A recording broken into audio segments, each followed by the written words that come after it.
Welcome back to Radio Juxtapoz, hosted by Evan Preco and myself, Doug Gillen.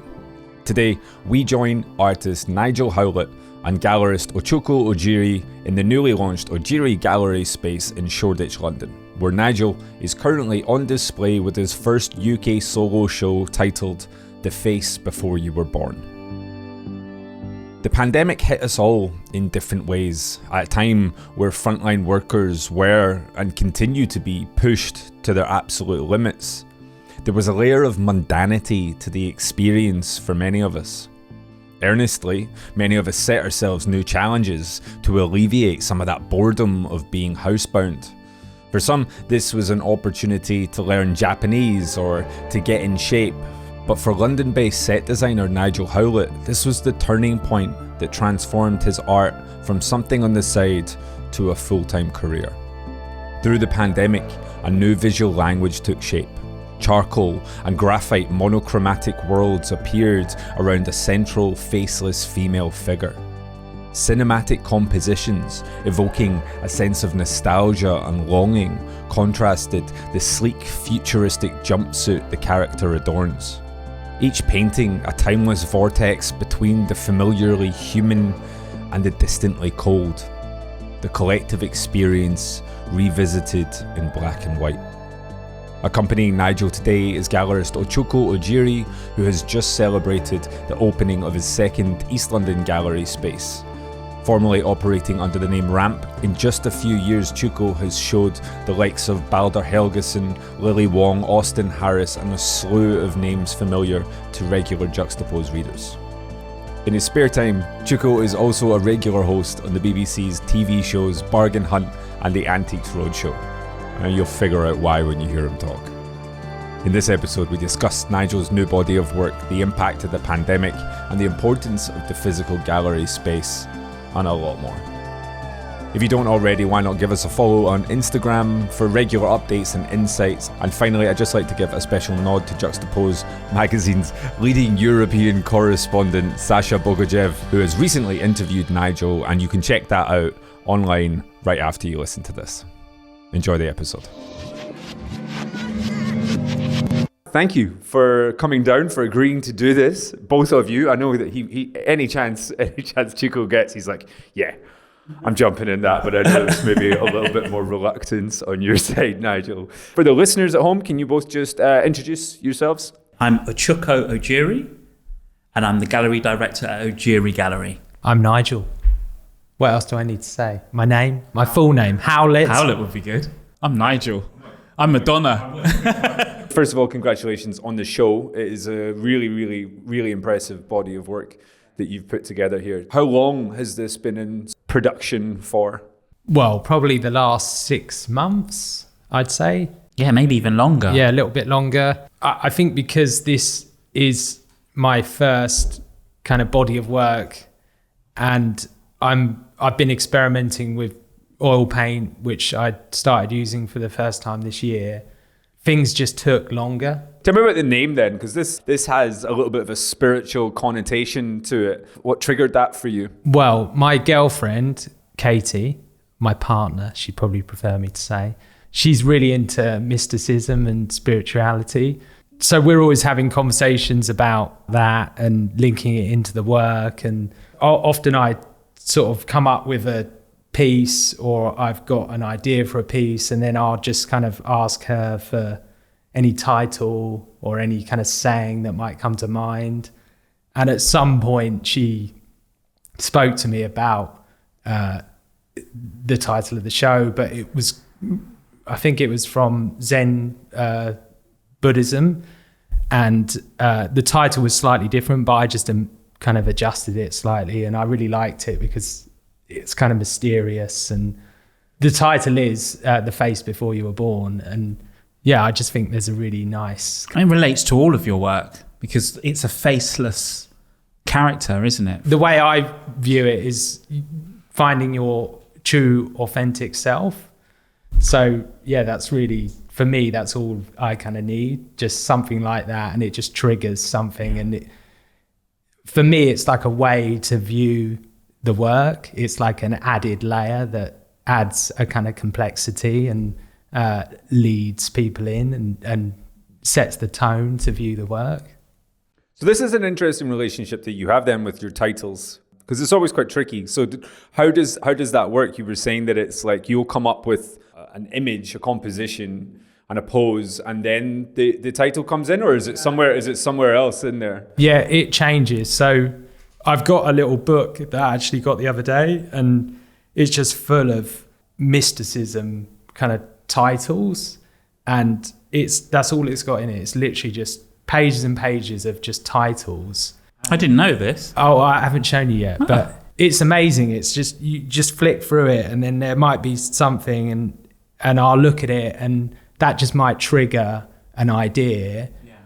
So that's kind of one side, but then on the flip side, I might have done a piece, and then I'll be looking for a title, and then I'll look through something like that and find, the right title that fits, that kind of adds something to the work. I love the title Submission, that work, Submission, with character just leaning against the wall. Yeah. I think it's such a strong title for that work.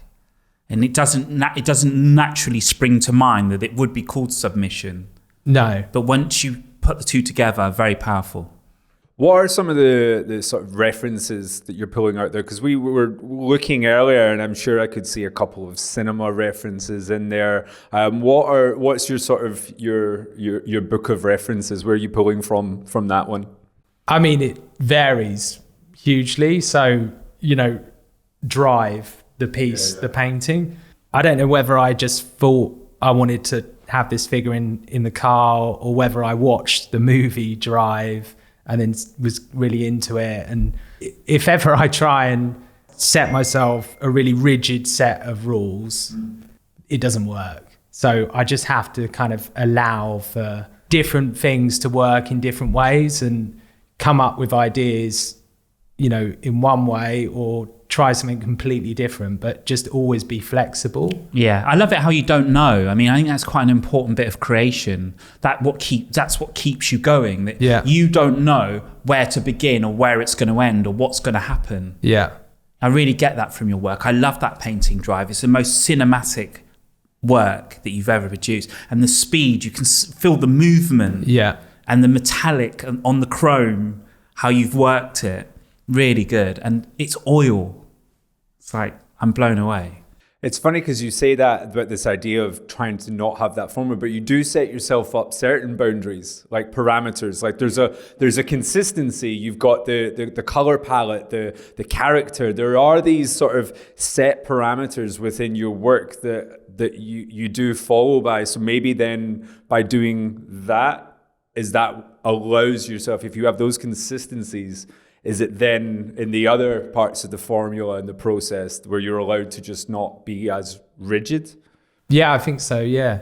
I mean, it's good to have boundaries and limitations, and that doing that, then, you can really kind of hone something and just tweak it and just adjust and kind of finesse until, you get something that's working. I'd like to talk about some of them then, like particularly the grayscale. That I first came across your work. It was in Ramp, and it was charcoals, and I wondered if the grayscale for you was a sort of set by the material that you were using, which was charcoal, or if there was another intent behind you wanting to keep it that kind of more monochromatic feel to it for more of an emotional pull or something different. I mean, I think originally I was really into pencil and graphite, and that was really the start of, me forming this body of work now, just getting right down to the basics, simplifying everything, using a pencil, just doing drawings that were, 15 centimeters by 20 centimeters, setting myself like, a day to do something, and just, I guess, stripping everything back. And then I think just hand in hand. It translated to that, didn't it? I guess your translation, your graphite works to the canvas. What triggered the direction then into oils? Because that's such a different effect. Was this just like from you technically learning as a painter?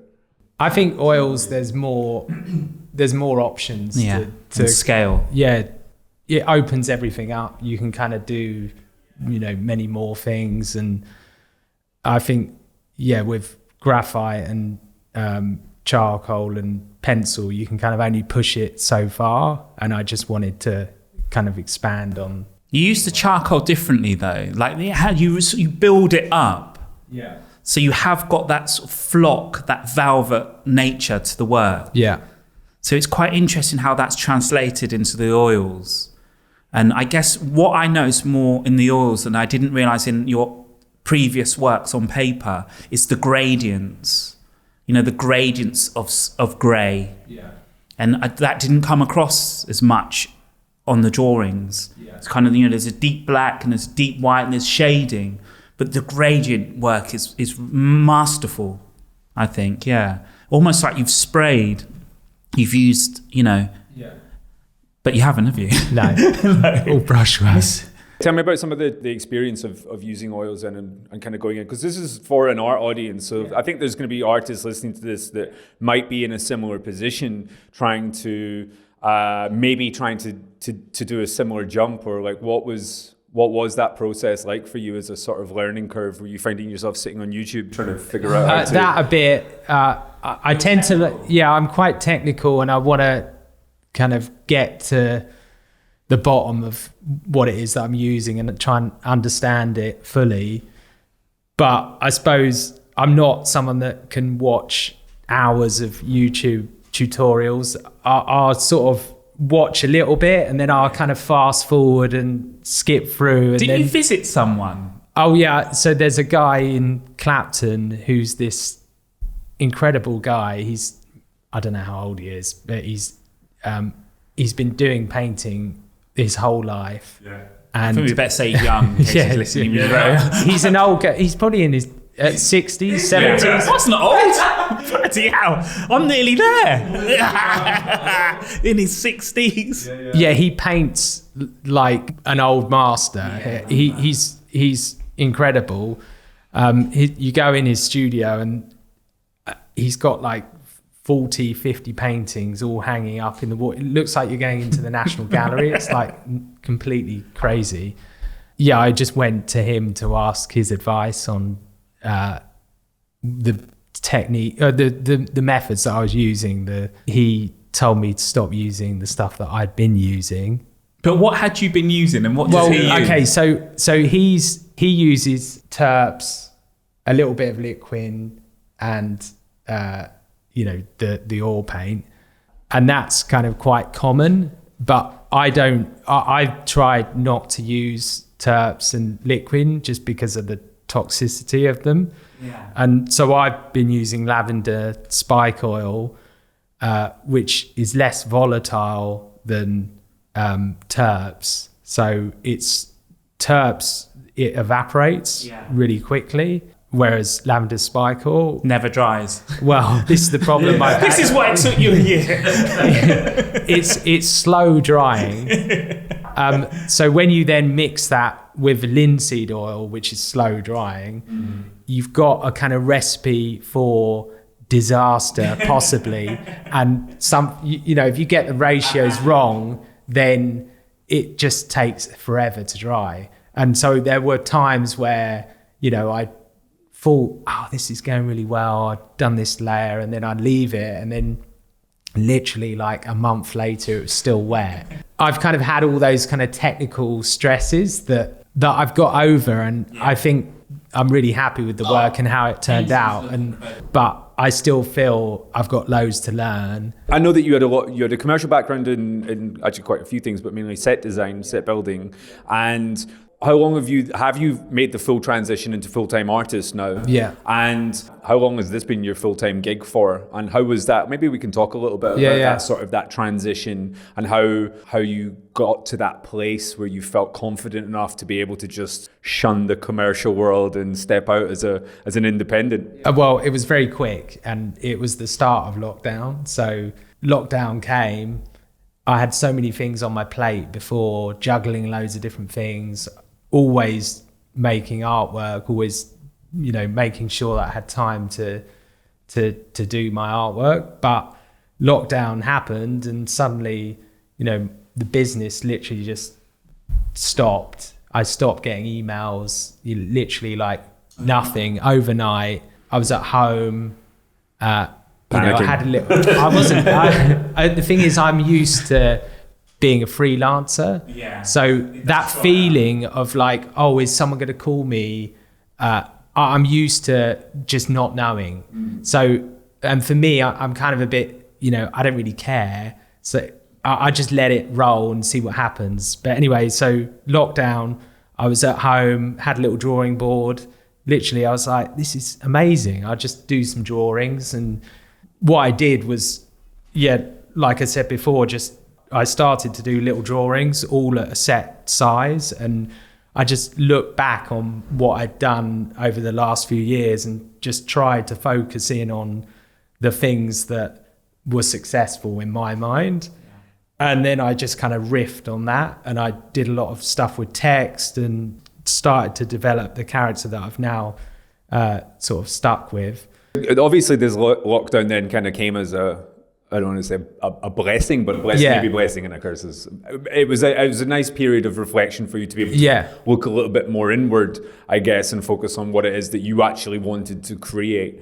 I'm interested how your work before the lockdown looked compared to what we're looking at in the gallery today.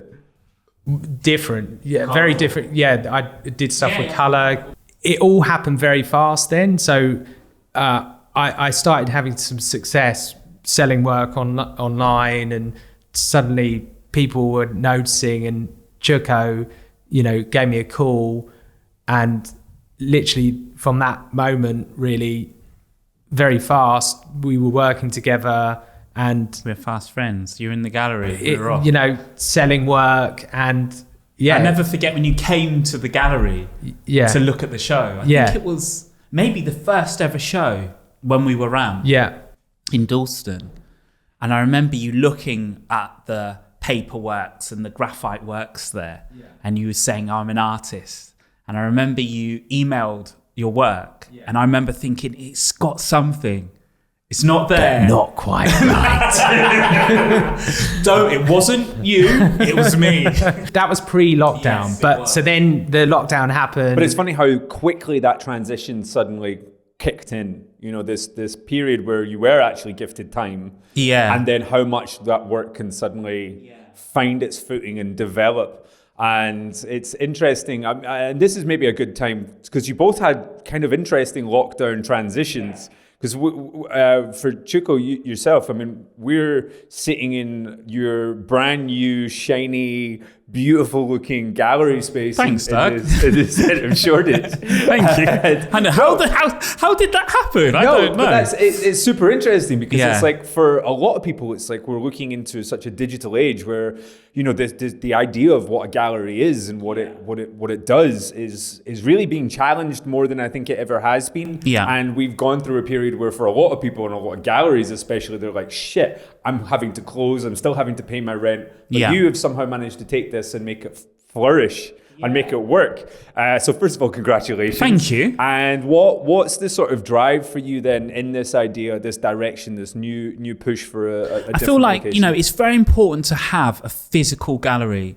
I feel that, you know, online is great. Online has helped build the gallery. You know, like we found incredible artists on there. It's leveled the playing field, particularly Instagram. For artists, and I talk to Nigel daily, I talk to a lot of artists daily, and they want their work shown.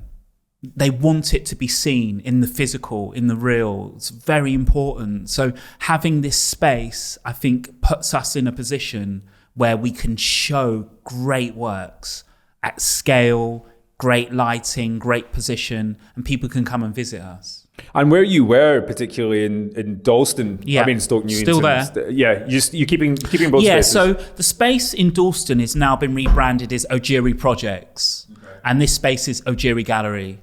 So that allows us to put earlier artists in there, or different types of artists that don't want this massive space. But yeah, I love having the gallery in Dalston because it's really part of the community, and people that wouldn't necessarily go into a gallery can just walk by and pop their heads in. I think it's interesting as well, because even though there's a difference of less than a mile, the kind of the community element switches a little bit in Shoreditch. Yeah, we're bourgeois now, Doug. Come on, mate. Maybe doesn't quite have that. Like, I think if you're in Shoreditch, people are coming here, and they're coming here to see the art, to see that, you know, they're coming to Shoreditch. Whereas with Dalston, there is that kind of like the, you know, every person or half the people walking by at least. You know, they live there. They know that. They live in those 100%, streets. 100%, which is, I absolutely love that. I love both worlds. I love that, you know, a collector can come from Freeze and just pop over here in a cab. It's close. It's easy. They may not be from London. They may be unsure of certain places. So this is a very simple place to come and visit. And I also like being really part of the community. And Dalston, historically, is a very creative place, very multicultural place, and I think it's important to have cultural things there. Definitely, and especially when you look at this kind of art world and the art world that we're all kind of operating in, where it is, you know, it's young, it feels energized, it's fucking living. Like, the artists that are on display are all alive and creating new work. And I think for a lot of people, especially in communities like Dalston or Stoke Newington, art might be something that you just see in the Tate, or it's, you know, it's done. It's for other people. For me, it was always a date. It's like, if you met, you know, obviously I'm happily coupled, but you know, in my younger days, art was just to go and have a date. I didn't realise that. Is that your go-to? Yeah, it was your go-to. You know, you looked a bit smart. You sort of go and look, this is Basquiat. We're at the Tate. It's cool. But to really think, as you're saying, that contemporary art, people living, breathing, making art now, and we're in a really, really exciting time, I think. Definitely. Yeah. And what was, and this is a question for both of you then, what was your entry point into art? Was it, did you just research this because you knew you were going on some dates? I've always loved art, but I think when I first realised that you could actually buy the art on the walls, it changed me. So it wasn't just this thing of, okay, you can just look, you can own this art, you can live with it. And art, living with art, can genuinely change your life. You know, I think it's the best thing ever. But I started buying prints and then went into originals. You know, it's a great way to go. And then to be able to work with artists, you know, like these ultra super creative people, and see what they produce, it's incredible. And to put that into great collections as well and see how the collectors react. Nigel's show, he's a modest person, sold out way before we could open, big waiting list. Everybody wants that work. So when you're able to offer that work to someone and how they feel and how they're going to cherish it, it's the best job in the world. Nice. Nigel, what was your sort of entry point into art from the other side as a creative? I mean, for me, it's kind of the only thing that I've ever been any good at. So, and it's the thing that I really like doing. So for me, I just try and do the art as much as possible. And now I'm in a really lucky position. I can do that all the time. Before, you know, I was doing all sorts of different things. Did you go to art school? Yeah. So I went to art school, studied fine art. I really enjoyed that. Probably afterwards, I think probably more so afterwards, I got into making art.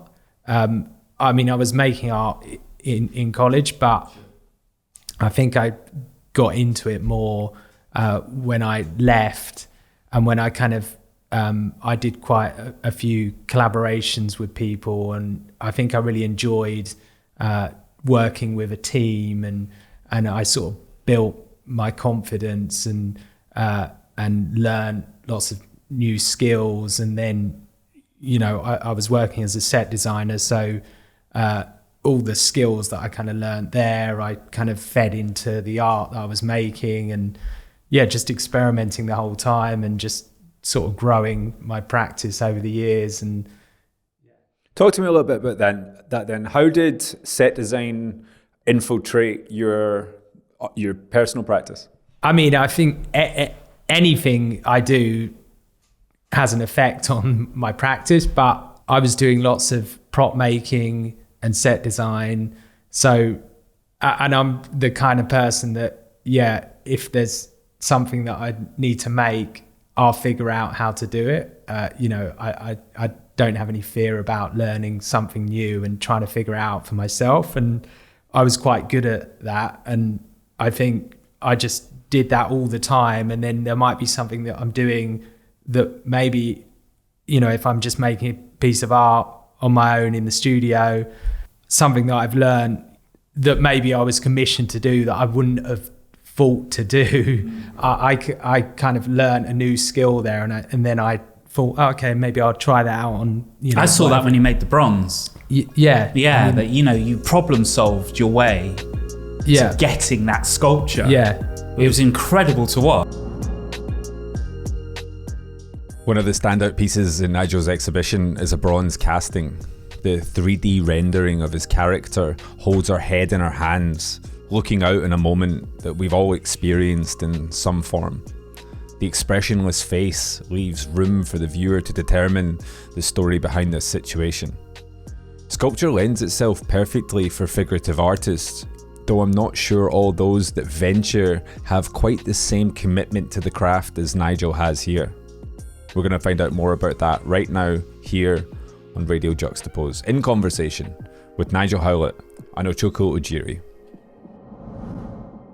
Talk to us a little bit about that process then. Was working, I assume, with your background in the 3D rather than the 2D, this was maybe always subconsciously there that you wanted to turn this, you wanted to make something physical, or not physical because they're all physical, but maybe more physical than a painting. Yeah. So what was the process behind this then? Yeah, there's lots of skills that I've learned over the years that, at that time when the opportunity came for me to make a sculpture and a bronze, I just kind of knew instinctively how to do all the things that I needed to do in order to, create this sculpture. And so it was definitely time consuming. And because I hadn't done any sculpture for maybe a year or two, there were some challenges, but I mean, it was fine. And I assume this involved some kind of digital component then. For this, were you sitting creating this in a 3D program or software or anything like that, or was it just sketches and then? I'd sketched out the designs, did like a plan, elevation, and then I just made it out of clay. Oh, you literally just made it out of clay? Okay, that's incredible. I assumed you would. So in my head, I was like, and this is what I was trying to ask. Like in my head, I thought you had just done something like in a 3D software and then kind of sent that off to someone. So you had made this out of clay, and that's the actual one that we're looking at. So they've cast that exact thing that you've made with clay. That's really different because like a lot of people that will kind of come around and actually I think this is such an important part that this is like literally your 100% rather than your design, which has been leased to, or not leased, or been commissioned. A 3D version of a painting, it isn't there. It's an actual sculpture, original work in and of itself. That's really different. That completely flips the dynamic of He's it. clever, aren't I? Yeah, he is. He's low-key. You keep that one quite close to your chest. What talk to me about some of these poses then. Where are they coming from? Are there any like art history references in there? Because I'm just thinking of this kind of this sculpture itself, and there's almost like it's not despair, but there's like a melancholy there. There's a frustration in there. Talk to me about some of these poses and where they kind of come from and what you're maybe trying to convey. I mean, with the Alone, which is the narcissist drawing with the figure looking, contemplating their own reflection, that's kind of me looking at Caravaggio's painting Narcissus.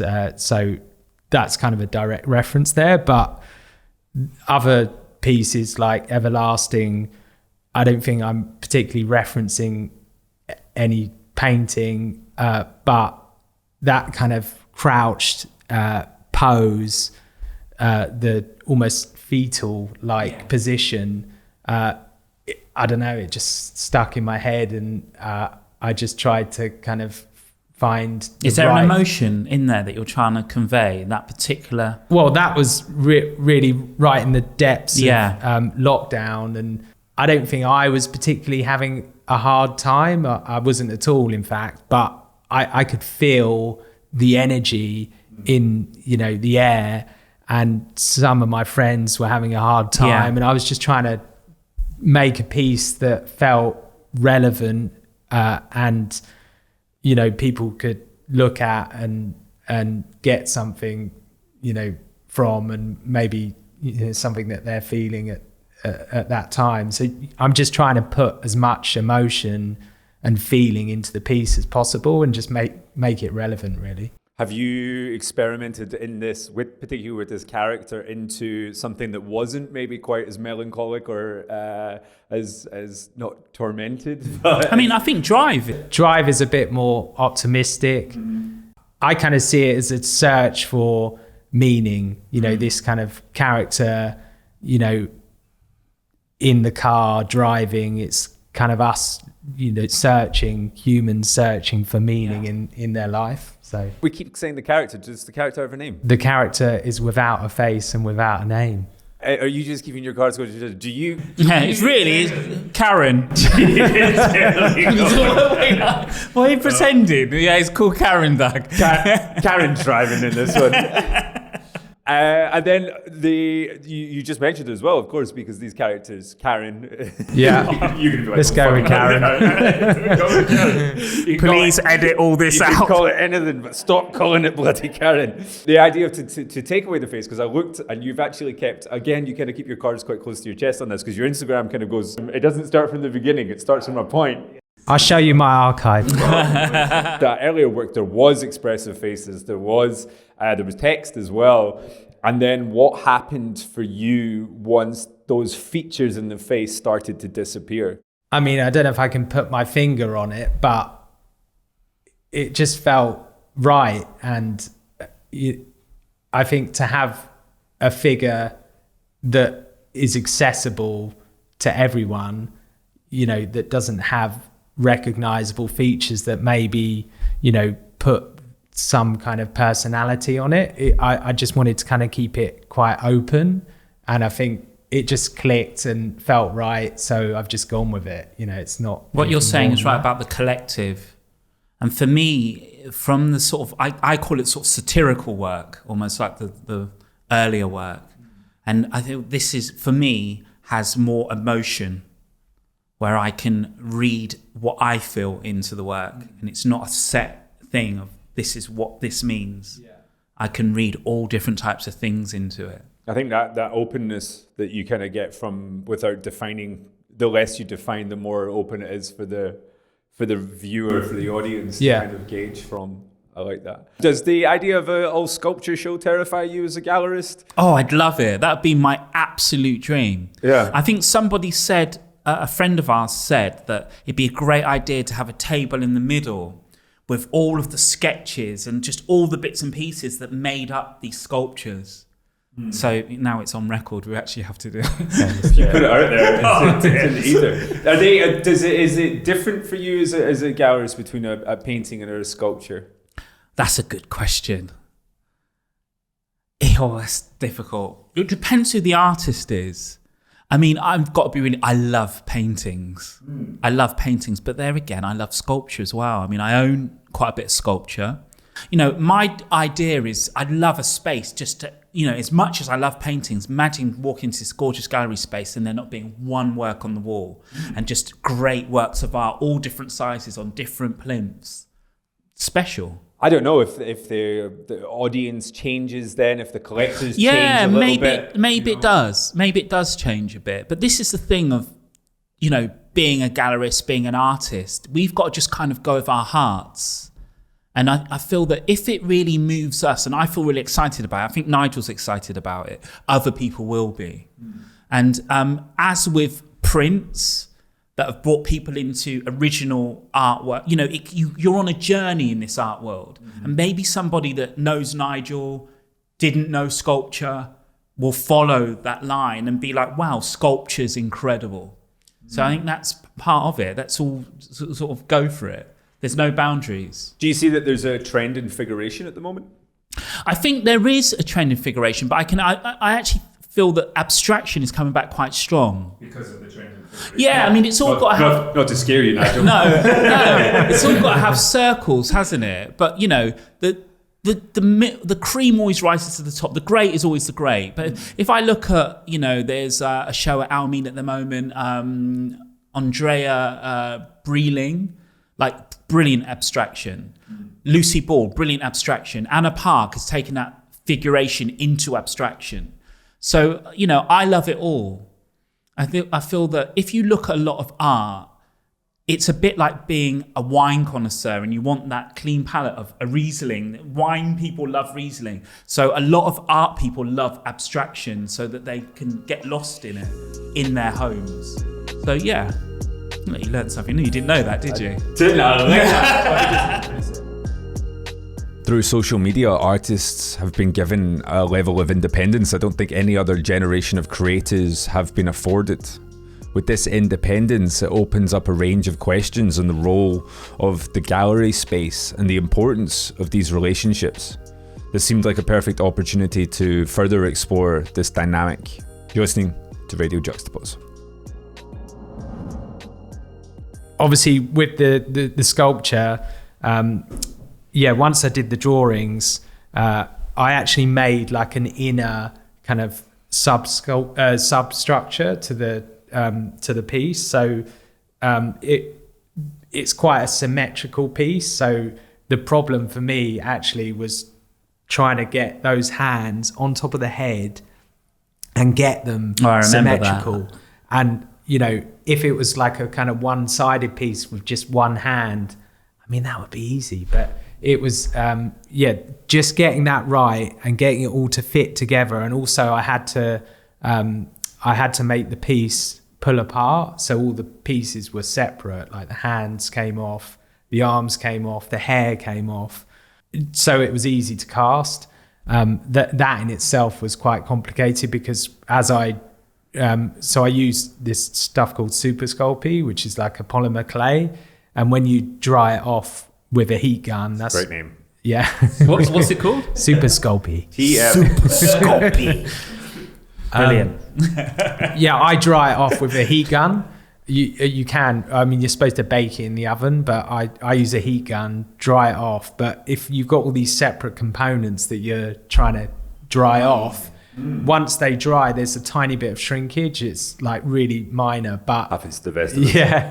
Oh dear. That's why I didn't use real clay, because real clay has a much larger shrinkage. Oh.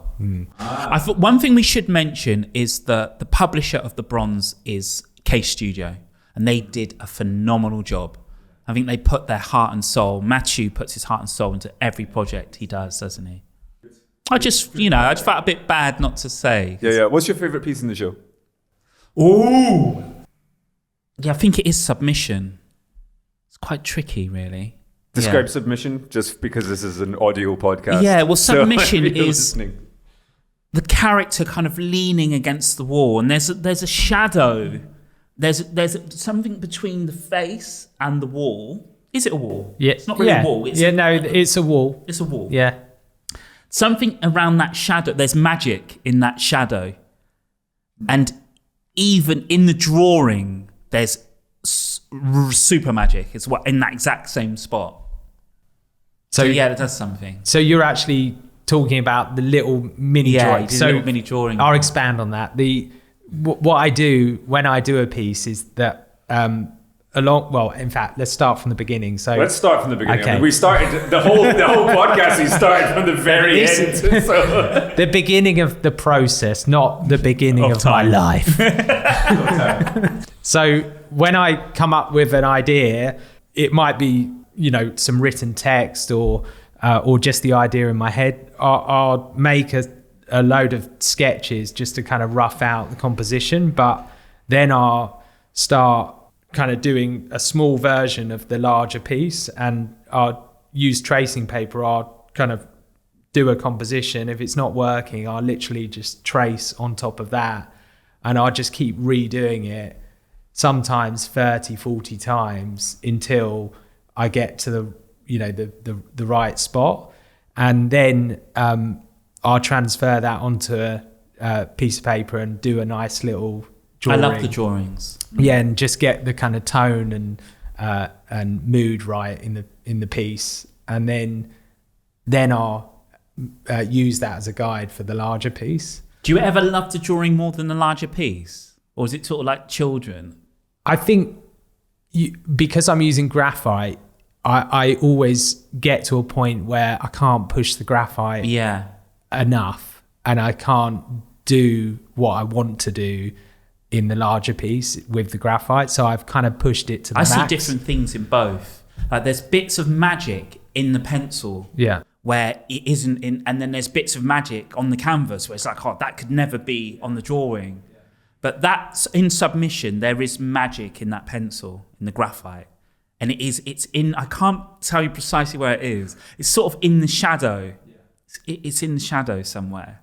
The sepia tone that kind of came out in this with the oil work, was that intentional, or was that just a byproduct of the kind of you using the same colors, and then this kind of the sheen kind of came out, this kind of like vintage feel almost to it? I mean, it's kind of semi-intentional, but I think with oil painting, I kind of quickly learned a few ways to do things, and I kind of just went with underpainting and picked a color that most people use, and so I use a raw umber as a base, and I kind of mix that with a tiny bit of ivy black and white, and then I just get this tone that when I then put the subsequent top layers on, you get this. If you kind of rub away enough of it, then you just get this warm color coming through. And there's some paintings that I've done where I've hit it just right, and others I didn't quite it doesn't pick up. This is why you've got to come to the shows, because you cannot pick up that sepia tone on any iPhone, computer, you can't see it. Not like when you're in front of the work. This is where the space like this plays such a huge role. It is great to sit and scroll. I've given you my 4 seconds. I'm on to the next thing. Yeah. It's like... Is that the average, 4 seconds? It probably is. It's probably less than that, to be honest. What did they say? It was like 8 seconds or 20, between 8 and 20 in a museum show. And then I think if you're coming to a space like this, it's like, cool, I'll come and I'll be in the space. Yeah. And I'm gonna sit with these paintings, and I'm just gonna absorb them in a different way. And I think for me, it's just, I always get that kind of fear that this kind of space isn't as important maybe as it was, because I just don't know the motivations behind galleries. If everything exists for a market, then you're going to go for the cheapest option, and the cheapest option is to get rid of the rent and the overheads that you're going to have with something like this and just go straight. And if you can sell out a show before you've even opened the doors to the exhibition, why even have the space? You're so right. Art is an experience, and that's the difference. It's like going to the theatre. It's an experience, and you have to be in the space, and the space informs the art, and the art informs the space. They both elevate each other and have a conversation with each other. The space for art is so important. It will never, ever, ever go. Artists won't allow it. Can you imagine being an artist? As an artist, Nigel, you got anything? Do you think that they would allow it if you knew? You're just online. If you knew that it didn't matter, you were going to make the numbers. The money's there. The money's good. The show's going to sell out. We don't need to show it in a space. Does that matter for you?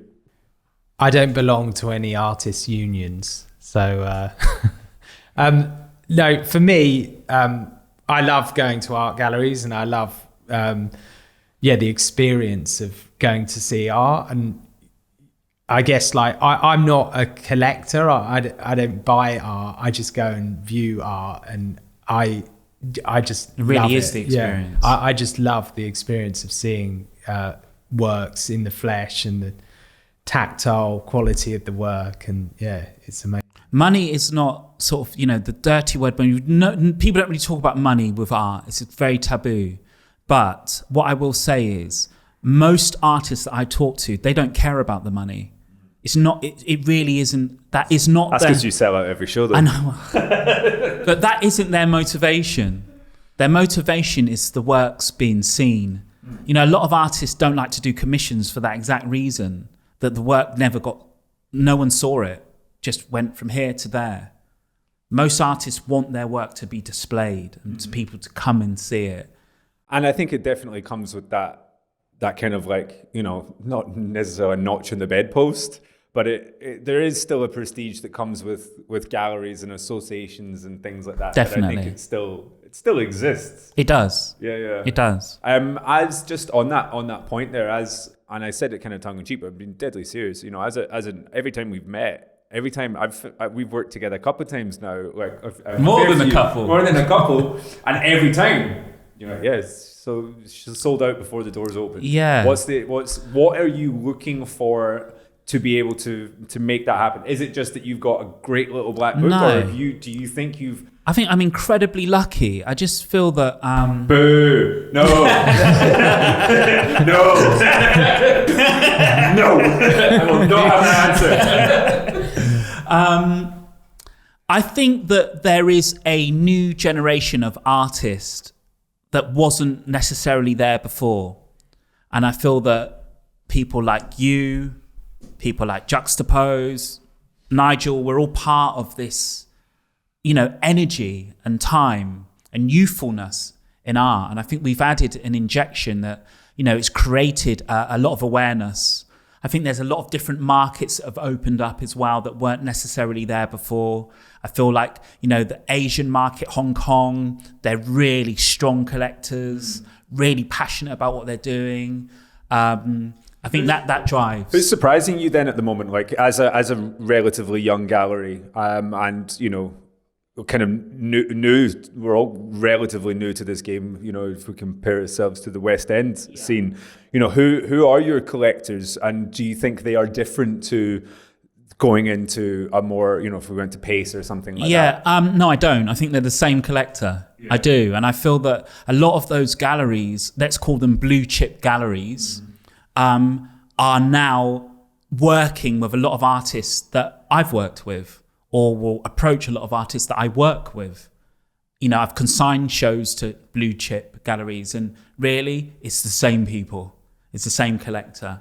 I think there's a younger, as I say, in Asia, there's a younger collector coming into the market that maybe will have come from collecting trainers to collecting cores, you know, and then into the fine art world. And been really quite passionate about it and found, a new way, which I love. This is the new generation. Yeah. And also there's the people that have been collecting for decades that I talk to, that have come to visit me in this gallery, people that have bought Basquiat's, that will buy works from artists like Nigel, that can see that these are the new generation, this is the new culture. Mm. So it's right across the board, really. Yeah. Just on this sort of idea of this relationship between the gallery and the artist, and this is the first time that we've ever actually done a dynamic like this on the podcast. I mean, we've spoken to galleries, we've spoken to artists, we've never talked to you together, never at the same time. We usually try to keep you separate. As an artist, what are you looking for from a gallery? Well, with Chuko, I what I get is support, and for me, that's really important. Like, me and Chuko can talk really openly with each other, and Chuko gives me really honest opinions about my ideas and maybe where I'm going with a piece. And I'm really happy to talk to him about, you know, something that maybe I'm not feeling quite right about, and just to see what he thinks. And I really value his opinion on things. And so, yeah, that support and then trust. And if I'm an artist listening to this, and I'm trying to find a gallery, and maybe I've got body of work, but I'm not getting that. Yeah. I'm not making that connection there. What should I be doing? I think, you know, get your work up on Instagram, and it doesn't matter if you think, oh, I've only got 8 people following me, nobody like. A lot of people will look at your stuff. If you hashtag, a lot of people will find your work. I think for the people that I work with and that the gallery represents, I've said it before, you know, I've got to be able to have a personal relationship with them. So they really become, we're a family really, aren't we, at the gallery? So, you know, I'm not always going to be, hey, you know, I have my days, and then they might not be happy, but we're always together and we're always a team. And I think that love for the artist is as important as the artwork for me, that I feel that I want to be working with the artist for decades. I don't want to be like, you know, oh, we didn't really, I want us to really connect. And I want the gallery to grow, and I want the artists to grow. Nice. How does that work, holding on to an artist for 10 years? Is that a tricky thing as a gallery? Well, I feel that, you know, it's not a thing of holding on. It's like if, you know, a gallery comes along that fits really well with your artist and it's a progression, then you should be happy to see them go. But that doesn't mean to say they won't still give you work. You know, you offer tension. yeah. Or I think Kordansky has done it really well. You know, started as a small gallery and hasn't really lost his key artists because the gallery has grown. It hasn't just stayed still. So the gallery has grown, and I think it's a two-way street. The artist has to grow, the gallery has to grow. Nice. And that was part of your decision to do this then, I guess. It is. I feel that, as you said, we've been very successful as a gallery. And rather than, you know, cover all of that, let's give back. Let's make a space. Let's make a home. It's like our family home. You know, we've moved. And I want to keep doing that. I want to keep moving and growing and changing and twisting and turning. And for you, what is on the horizon then, Nigel? I mean, I know we're just at a show, and it's actually, I almost hate asking this question, but I feel like it's a question I have to ask. You know, it's like, you've just put all this time, all this effort into something.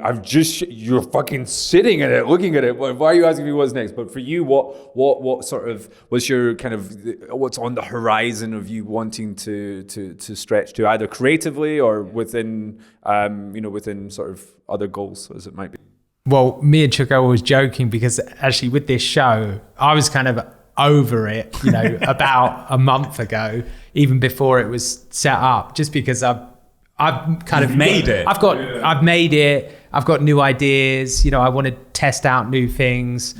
So yeah, I'm really excited about the next few years.